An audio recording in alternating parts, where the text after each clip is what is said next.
Toxic Reaper is packed full of character, he's packed full of great designs, and the set comes with heaps of useful parts. So let's showcase the pieces that you get in this set, and a few ways that you can use them in your own creations. We'll also talk about why this set rocks, and we'll showcase a few awesome revamps of the character as well. Let's dive in. I mean, look at this little gremlin. This fantastic hunched design, the sharp sinister teeth, the needles poking out of the mask, and then two barrels strapped onto his back that link up to his weapons on his hands, and then these weapons are just like spewing out acid? So much to love about this set.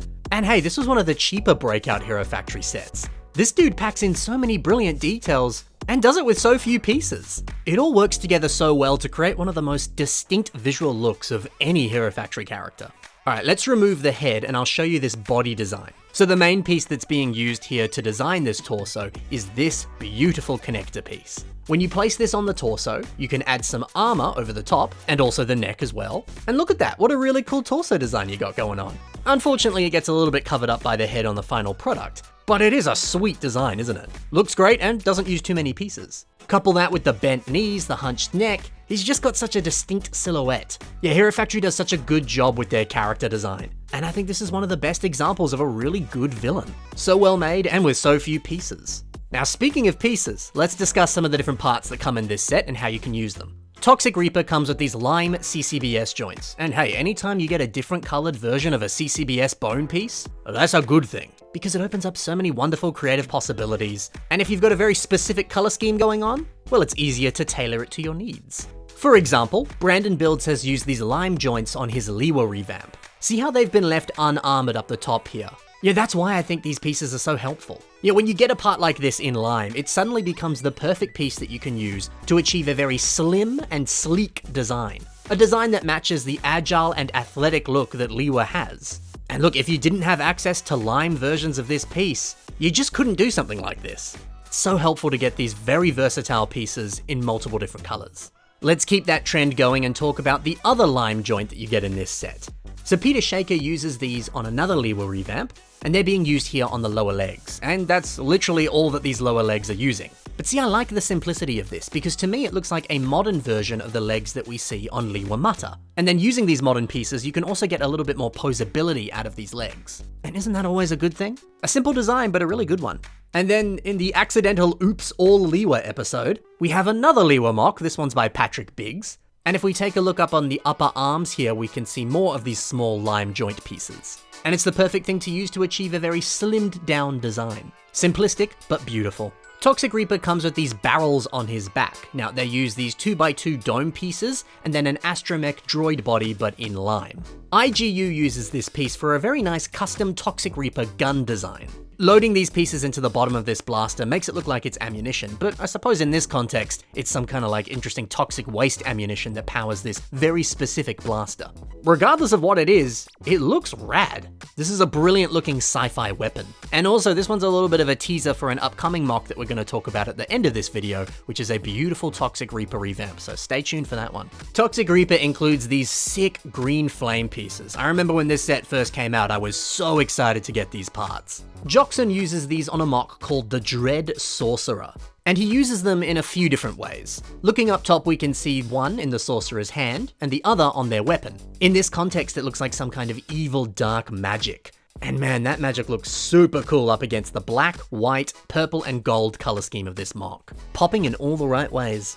Then we got more of these green flames down below on some of these resurrected skeleton warriors. Placing green flames behind these dudes is a really cool way to make it look like this sorcerer's magic is then affecting these skeletons and bringing them back to life. Yeah, using green flames to represent like necromancy magic? Genius. And finally, if we take a look at Toxic Reaper's beautiful mask, on the inside it uses one of these trans neon orange hand socket pieces. It's lovely to get the newer style hand socket piece in a translucent color.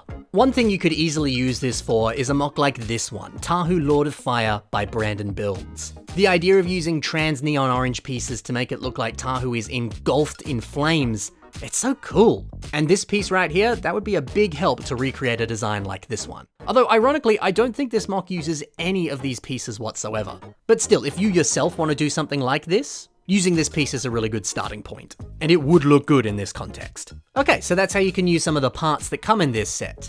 Now let's look at a few different ways that you could revamp Toxic Reaper, and if you want to do that yourself, then you're gonna be ready. We'll give you a few ideas. Shuby4000 has made an incredible revamp of Toxic Reaper.